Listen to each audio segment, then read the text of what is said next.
आमनोली पूल कोसळल्याने आदिवासी वाड्यांसह अनेक गावांचा संपर्क धोक्यात। आमनोली दहिगाव कोलत्रे गावांसमोर दळणवळणाचा गंभीर प्रश्न।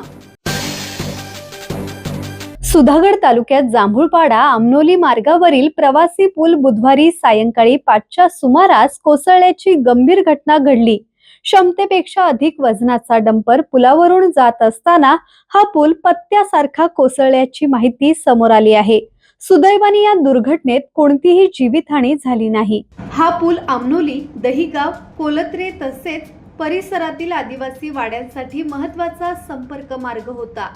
पूल कोसळल्याने नागरिकांच्या दळणवळणासह विद्यार्थ्यांच्या शाळा महाविद्यालयीन शिक्षणाचा प्रश्न निर्माण झाला आहे। पावसाळा तोंडावर असताना गावकऱ्यांसमोर मोठे आव्हान उभे राहिले आहे। ग्रामस्थांच्या तक्रारी असूनही पुलावरून अवजड वाहनांची वाहतूक सुरूच असल्याचा आरोप नागरिकांनी केला आहे।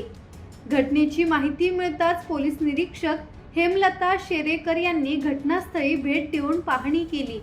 यावेळी पोलीस उपनिरीक्षक अंकुश सांगळे आणि अन्य कर्मचारी उपस्थित होते। धम्मशील सावंत, संवाद मराठी लाईव्ह, पाली।